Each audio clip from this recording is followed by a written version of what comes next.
کی شان شوکتوں سے الگ، دوسری سب نبوتوں سے الگ، بلند دنیا میں ہر سو خدا کا نام کیا۔ السلام علیکم ورحمۃ اللہ وبرکاتہ۔ ان الحمد للہ نحمده ونستعینه ونستغفره ونعوذ باللہ من شرور انفسنا ومن سیئات اعمالنا، من يهده الله فلا مضل له ومن يضلل فلا هادي له، اشهد ان لا اله الا الله وحده لا شريك له واشهد ان محمدا عبده ورسوله، اما بعد۔ ایمان جامد چیز نہیں ہے، بلکہ ایمان بڑھتا بھی ہے اور کم بھی ہوتا ہے۔ ایمان کے مختلف درجات ہیں، اور یہ فکر ہمیں رسول اللہ صلی اللہ علیہ وسلم کی احادیث سے ملی ہے۔ آئیے پیارے نبی صلی اللہ علیہ وسلم کی چند احادیث سنتے ہیں۔ صحیح مسلم میں 49 نمبر روایت ہے، سیدنا ابو سعید بیان کرتے ہیں کہ میں نے رسول اللہ صلی اللہ علیہ وسلم کو فرماتے ہوئے سنا، من رأى منکم منکرا فلیغیرہ بیدہ، تم میں سے جو برائی دیکھے اس برائی کو اپنے ہاتھ سے روکے۔ ہاتھ سے برائی کون روکے گا؟ جس کے ہاتھ میں اختیار ہے۔ ملک کے اندر برائی ہو رہی ہے تو ملک کے اندر یہ حکومت اللہ نے جس کو دی ہے اس کو اختیار ہے، تو حاکم وقت روکے گا، یا حاکم وقت کا مقرر کردہ نمائندہ روکے گا، وہ پولیس آفیسر ہو، وہ قاضی ہو، وہ فوج کا آدمی ہو، جو حکومت کی طرف سے مقرر کرتا ہے۔ برائی کو ہاتھ سے وہ روکے گا جس کے ہاتھ میں پاور ہے، جس کے ہاتھ میں قوت ہے، جس کے ہاتھ میں اختیار ہے۔ چور چوری کر کے بھاگ رہا ہے، یہ برائی ہے، تو اب پبلک میں سے کوئی اٹھ کے چور کا ہاتھ پکڑ کے نہیں کاٹے گا، بلکہ اس چور کو روکنا، اس کو سزا دینا، اس برائی کا اختتام کرنا، یہ حاکم وقت کا یا اس کے نمائندہ کا کام ہے۔ آپ اپنے گھر کے اندر حاکم ہے، یہ گھر، یہ بیوی، یہ بچے آپ کی رعایا ہے۔ آپ کے گھر میں گانے، ساز، باجے، تصویریں، بے حیائی، خلاف شریعت کوئی عمل ہے، آپ کی بیٹی بے پردہ ہے، آپ کی اولاد نماز نہیں پڑھتی، آپ کی بیوی نماز نہیں پڑھتی، آپ اس گھر کے راعی ہیں، یہ آپ کی رعایا ہے، اس رعایا کا سوال آپ سے ہوگا۔ یہاں آپ اپنے ہاتھ سے روکیں گے، جہاں آپ کو اختیار ہے، اپنے اختیار کے انڈر، اپنے اختیار کے تحت آپ اس برائی کو روکنے کے پابند ہیں۔ خاوند اپنی بیوی کی برائیاں، باپ اپنی اولاد کی برائیاں، بڑا بھائی اپنے چھوٹے بھائی کو، بڑی بہن اپنی چھوٹی بہن کو، خاندان کا سربراہ اپنے خاندان کو، قوم کا سربراہ اپنی قوم کو، جہاں جس کو جو اختیار اللہ نے دیا ہے، صاحب اختیار اپنے ہاتھ سے برائی کو روکے۔ جس کے اندر ہاتھ سے روکنے کی طاقت نہیں لیکن وہ برائی کو دیکھ رہا ہے، تو پھر اس کو روکنے کے لیے رسول اللہ صلی اللہ علیہ وسلم کا فرمان سنیے، فَإِن لَمْ يَسْتَطِعْ فَبِلِسَانِهِ، اگر ہاتھ کی طاقت نہیں، آپ حاکم نہیں ہیں، آپ حکمران نہیں ہیں، جہاں برائی ہو رہی وہ آپ کے ماتحت نہیں ہے، آپ کو اختیار نہیں ہے، آپ ہاتھ سے ان کو نہیں روک سکتے، آپ کو اتنی قوت نہیں ہے، کمزور ہے، تو پھر آپ اپنی زبان سے منع کریں، انہیں بتائیں کہ بھائی یہ کتاب و سنت کے خلاف ہے، یہ قرآن اور حدیث کے خلاف ہے، یہ اللہ اور اس کے رسول کے حکموں کے خلاف ہے، اس برائی کو اپنی زبان سے روکیں۔ آپ کسی شادی میں چلے گئے، وہاں خلاف شریعت کام ہو رہا ہے، آپ کھڑے ہو کر منع کریں، ہاتھ سے روکیں، لیکن آپ کے تو بیٹے کی شادی نہیں، آپ کی بیٹی کی شادی نہیں، آپ تو مہمان بن کر گئے ہیں، آپ کا ان کے اوپر کنٹرول نہیں، تو کم از کم اتنا اختیار تو ہے کہ اللہ نے زبان دی ہے، آپ کو چند احادیث یاد ہے، آپ کو پیارے نبی صلی اللہ علیہ وسلم کے فرامین یاد ہے، تو وہاں کھڑے ہو کر کہے کہ بھائی یہ شادی پہ ہونے والا یہ عمل، یہ گانے، یہ باجے، یہ اپٹن، یہ مہندی، یہ رسمیں، غیر شرعی ہیں، ہندوانہ ہیں، کسی کی میت پہ چلے گئے، وہاں بدعات کو دیکھ رہے ہیں، اس کو منع کریں۔ کوئی بھی آپ ایسی برائی دیکھتے ہیں جس کو آپ ہاتھ سے نہیں روک سکتے، اس کی استطاعت نہیں ہے، تو پھر لازم ہے اپنی زبان سے منع کریں۔ زبان سے منع کرنے والے کو علم حاصل کرنا ضروری ہے، اس کو پتا ہو کہ یہ برائی ہے، اس کے پاس دلیل ہو کتاب و سنت سے، اہل علم کے اقوال سے، منہج سلف سے اسے پتا ہو، اور وہ اس علم کی بنیاد پہ اس برائی سے لوگوں کو روکے۔ فَإِن لَمْ يَسْتَطِعْ فَبِقَلْبِهِ۔ انسان ایسے معاملے میں پھنسا ہوا ہے، نہ تو اس کے ہاتھ میں قوت ہے اور وہ اتنا کمزور ہے، اسے اپنی جان کا خطرہ ہے، اور وہ اپنی زبان بھی نہیں ہلا سکتا، تو پھر اپنے دل سے اس گناہ کو برا جانے۔ اچھا، اپنے دل سے جب گناہ کو برا جانے گا تو اس محفل میں بیٹھا رہے گا؟ نہیں۔ جب دل سے برا جانے گا تو لازم ہے آپ ہاتھ نہیں استعمال کر سکے، زبان نہیں استعمال کر سکے، آپ نے دل سے برا جانا، وہ محفل چھوڑ دے۔ وہ اہل شرک کی محفل ہو، وہ اہل بدعت کی محفل ہو، وہ گناہگاروں کی محفل ہو، وہ خلاف شریعت ہونے والا کوئی عمل کسی صورت میں ہو، آپ اس کو ہاتھ و زبان سے نہیں منع کر سکتے، دل سے برا جانتے ہوئے وہاں سے اٹھ جائیں۔ یہ نہیں ہے کہ آپ ان کے ساتھ شریک رہیں، وہ سارا پروگرام دیکھیں، وہ ساری محفل اختتام تک ان کے ساتھی بنے رہیں، اور پھر کہیں جی میں نے دل سے برا جانا۔ دل سے برا نہیں جانا آپ نے۔ اگر آپ دل سے برا جانتے اس مجلس کو چھوڑ دیتے۔ دل سے برا جاننے کو رسول اللہ صلی اللہ علیہ وسلم نے کیا فرمایا ہے؟ وَذَلِكَ أَضْعَفُ الْإِيمَانِ، یہ ایمان کا کمزور ترین حصہ ہے۔ ہاتھ سے روکو گے تو افضل ایمان ہے، اس کے بعد زبان کا معاملہ ہے، اس کے بعد دل کا معاملہ ہے، اور دل کے معاملے پر آ کر آپ نے کیا کہا؟ یہ کمزور ترین ایمان ہے۔ معنی کیا کہ ایمان کے درجات ہیں، کسی کا ایمان بڑا ہوا ہے جو ہاتھ سے روک رہا ہے، کسی کا ایمان اس سے کم درجے کا ہے جو زبان سے روک رہا ہے، کسی کا ایمان ایسا ہے کہ جو صرف دل سے ہی برا جانتا ہے، ہاتھ اور زبان استعمال نہیں کر سکتا۔ تو پھر یہ کمزور ایمان کی نشانی ہے۔ معنی ایمان بڑھتا بھی ہے اور ایمان گھٹتا بھی ہے۔ سیدنا عبداللہ ابن عمر رضی اللہ عنہما رسول اللہ صلی اللہ علیہ وسلم سے بیان کرتے ہیں کہ آپ نے فرمایا، یا معشر النساء تصدقنا واکثرنا الاستغفار، عورتوں کثرت سے استغفار کیا کرو۔ استغفر اللہ، رب اغفر لی، اللہم اغفر لی، اللہ سے معافیوں کا سوال کیا کرو، صدقہ بھی زیادہ کرو، توبہ بھی اللہ کی طرف، رجوع بھی اللہ کی طرف کرو، اپنی خطاؤں پہ اللہ سے معافی بھی مانگو۔ فإنی رأیتکن اکثر اہل النار، میں نے تمہاری اکثریت کو جہنم میں دیکھا ہے۔ اللہ ہم سب کو اپنی رحمت سے جہنم کی آگ سے محفوظ رکھے۔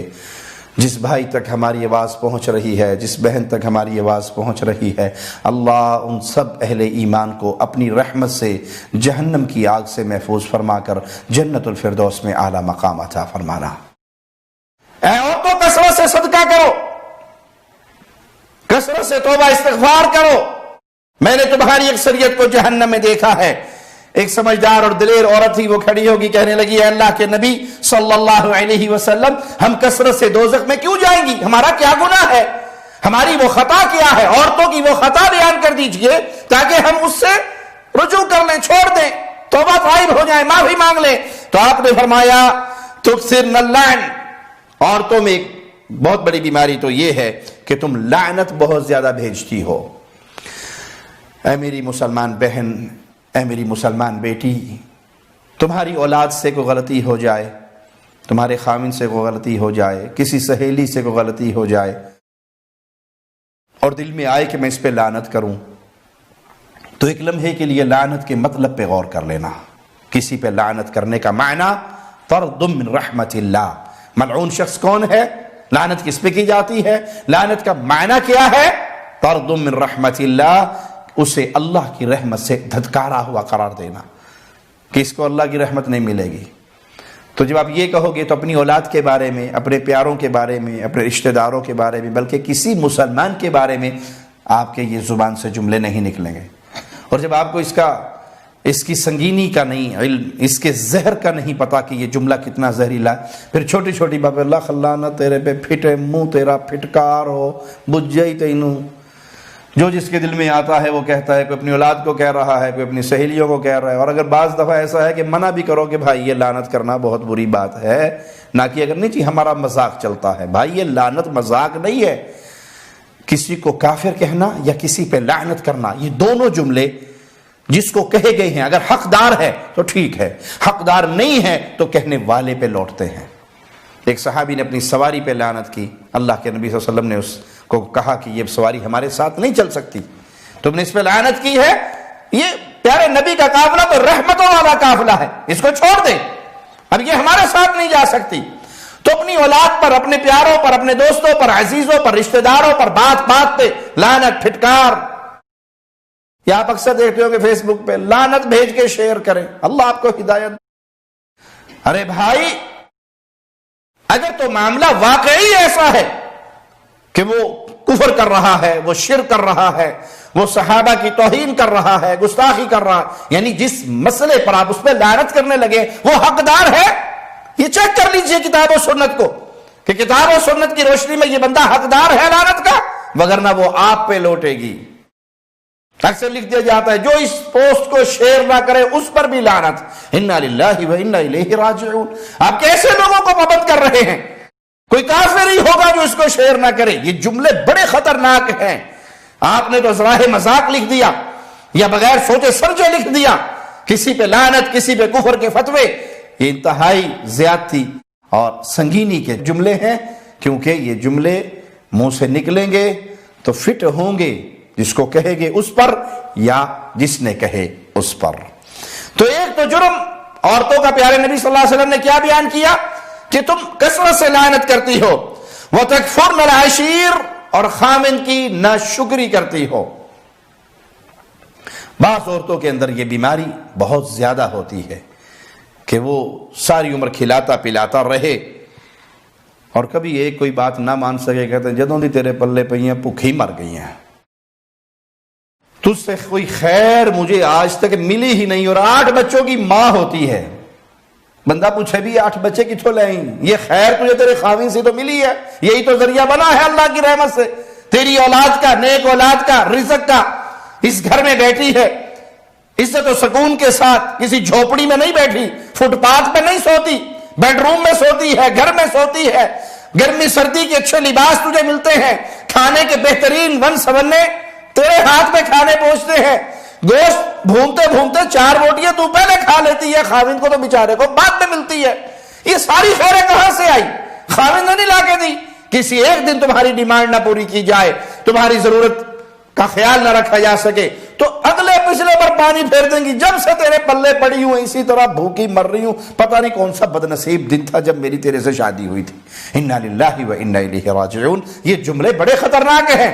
خاوند کی یہ ناشکری انسان کو جہنم میں لے جاتی ہے. لئن شکرتم لازیدنکم، کیونکہ اللہ کا حکم کیا ہے شکر کرتے جاؤ میں اور دیتا جاؤں گا. تو شکر کرنے میں جو بندوں کا شکر نہیں کرتا وہ رب کا شکر بھی ادا نہیں کرتا. جو ذریعہ بنا ہے آپ تک خیر پہنچنے کا اس کا شکر ادا کریں. سب سے پہلے اپنے اللہ کا شکر ادا کریں. اور اگر نہ شکری کرو گے تو پھر اللہ کا عذاب بڑا شدید ہے. تو یہ دوسری بد عادت ناشکری والی. پیارے نبی نے فرمایا صلی اللہ علیہ وسلم وَمَا رَأَيْتُ مِن نَاقِصَاتِ عَقْلٍ وَدِينٍ، میں نے تمہیں عقل اور دین میں ناقص ہونے کے باوجود عقل مند شخص پر غالب آنے میں تم سے بڑھ کر کسی کو نہیں دیکھا. تمہارا اپنا معاملہ کیا ہے کہ دین میں بھی ناقص ہو، عقل میں بھی ناقص ہو، لیکن اچھے بھلے بندے کی مت مار دیتی ہو. اچھے بھلے سمجھدار آدمی پر سوار ہو جاؤ تو پھر اللہ ہی ہے جو اس بندے پر رحم کرے اور بیچارہ بچ سکے، وگرنہ اس کی عقل کا جنازہ نکل جاتا ہے. وہ کام کر جاتا ہے جس کا انسان اگر عقل مندی سے بیٹھ کے سوچے تو تصور بھی نہیں کر سکتا. سوال کرنے والی نے سوال کیا کہ عقل اور دین میں کمی اس سے کیا مراد ہے؟ تو پیارے نبی صلی اللہ علیہ وسلم فرمایا اما نقصان العقل فشہادت امرتین تعدل شہادت رجل. جو معاملہ ہے ناقص عقل کا، اما نقصان العقل جو نقصان ہے عقل کا وہ تو ہے کہ دو عورتوں کی گواہی، دو عورتوں کی شہادت، تعدل شہادت رجل، وہ ایک آدمی کی گواہی کے برابر ہے. یعنی تمہاری عقل میں نقص ہے، اس لیے دو عورتیں ہو اور ایک مرد کی گواہی ہو تو یہ برابر ہوتی ہیں. فہذا نقصان العقل، یہ عقل کا نقصان ہے. وتمكث الليالي ما تصلي وتفطر في رمضان فهذا نقصان الدين، اور کئی دن راتیں ایسی آتی ہیں کہ تم نماز نہیں پڑھ سکتی مینسز کی وجہ سے، حیض کی وجہ سے، اور رمضان کے روزے بھی چھوڑنے پڑ جاتے ہیں، یہ دین کا نقصان ہے. تو یہ وعید بڑی شدید ہے. میں نے جہنم کو دیکھا، مجھے اکثریت عورتوں کی نظر آئی. وہ قربان جاؤں پیارے نبی صلی اللہ علیہ وسلم کی رحمتوں پر کہ آپ نے اپنی امت کو وہ جرائم بیان کر دیے کہ عورت کا وہ جرم کون سا ہے، اس کی وہ خطا کیا ہے جس کی بنا پر وہ جہنم کی آگ کا ایندھن بنے گی. تو اب بھی یہ احادیث سن کے اپنا محاسبہ کیجئے، اپنی اصلاح کیجئے، اپنے گھر کی اصلاح کیجئے. آپ اس گھر کی رانی ہیں، آپ اس گھر کی ملکہ ہیں، آپ اس گھر کی، اس گھر والے کی اولاد کی نگران ہیں. اس کے ذریعے آپ بہت زیادہ خیر پا سکتی ہیں اگر آپ اپنے آپ کو شریعت محمدیہ کے تحت کر لیں. سیدنا ابن مسعود سے روایت ہے کہ رسول اللہ صلی اللہ علیہ وسلم نے فرمایا ما من نبی بعثہ اللہ فی امت قبلی، اللہ نے مجھ سے پہلے کسی امت میں جتنے بھی نبی بھیجے الا کان له من امته حواریون واصحاب، تو ہر نبی کے اللہ نے کچھ حواری اور کچھ ساتھی مقرر کیے. یاخذون بسنته ویقتدون بامرہ، وہ اس نبی کی سنت پہ چلتے رہے، اس کے حکموں کو مانتے رہے. ثم انها تخلف من بعدهم خلوف، پھر ایسا ہوا کہ نالائق لوگ ان کے جانشین بن گئے. یقولون ما لا يفعلون ويفعلون ما لا يؤمرون، وہ کہتے وہ تھے جو کرتے نہیں تھے، اور وہ جو کرتے تھے اس کا انہیں حکم نہیں دیا گیا تھا. فمن جاہدہم بیدہ فہو مؤمن، جو ان کے ساتھ ہاتھ سے جہاد کرے وہ مومن ہے. ومن جاہدہم بلسانہ فہو مؤمن، اور جو ان کے ساتھ زبان سے جہاد کرے وہ مومن ہے.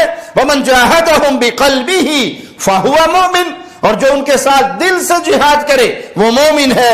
ولیس وراء ذلک من الایمان حبۃ خردل، اگر کوئی ہاتھ سے بھی جہاد نہیں کرتا، زبان سے بھی جہاد نہیں کرتا، دل سے بھی جہاد نہیں کرتا، تو اس دل والے ماجرے کے بعد پیارے نبی صلی اللہ علیہ وسلم نے فرمایا رائی کے دانے کے برابر بھی ایمان نہیں ہے.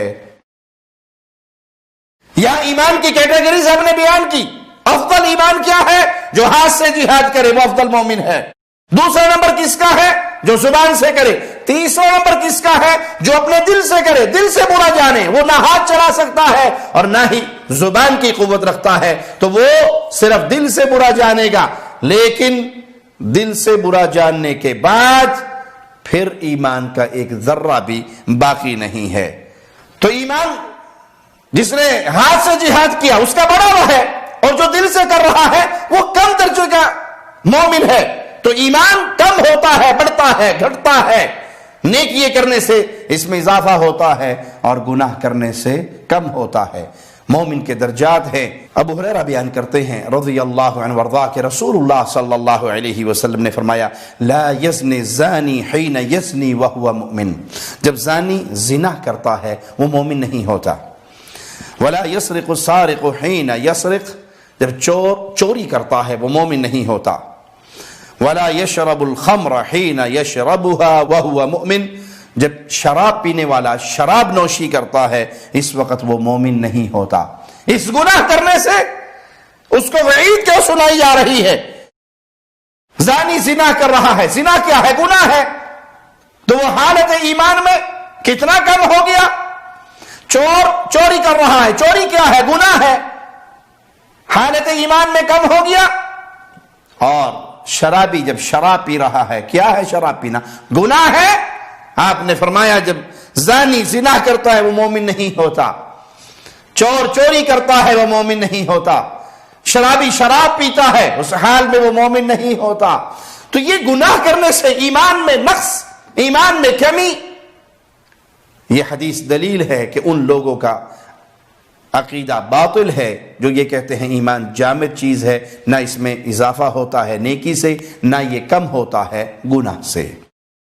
سیدنا انس پیارے نبی صلی اللہ علیہ وسلم سے بیان کرتے ہیں کہ آپ صلی اللہ علیہ وسلم نے فرمایا یخرج من النار من قال لا الہ الا اللہ، جس شخص نے لا الہ الا اللہ کہا اس کو جہنم کی آگ سے نکال لیا جائے گا۔ وفی قلبہ وزن شعیرۃ من خیر، اگر اس کے دل میں جو کے برابر بھی ایمان ہے، لا الہ الا اللہ کہا، دل میں جو کے دانے کے برابر ایمان ہے، وہ جہنم سے نکال لیا جائے گا۔ وَيَخْرُجُ مِنَ النَّارِ مَنْ قَالَ لَا إِلَهَ إِلَّا اللَّهُ وَفِي قَلْبِهِ وَزْنُ بُرَّةٍ مِّنْ خَيْرٍ، اور جس نے لا الہ الا اللہ کہا اور اس کے دل میں گندم کے دانے کے برابر ایمان ہے تو اس کو بھی ضرور نکال لیا جائے گا، اور ایک ذرے کے برابر بھی اگر خیر ہے دل میں اور لا الہ الا اللہ کا اقرار کرتا ہے، اللہ اس کو بھی جہنم کی آگ سے نکال لے گا۔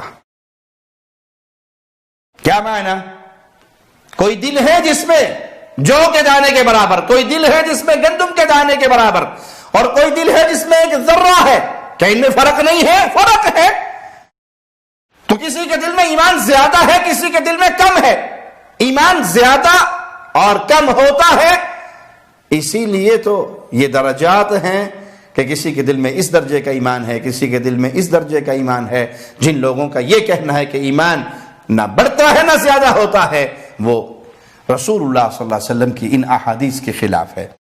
پیارے نبی صلی اللہ علیہ وسلم نے فرمایا من اقتنى كلبا الا كلب ماشية او ضاريا نقص من عمله كل يوم قراطان،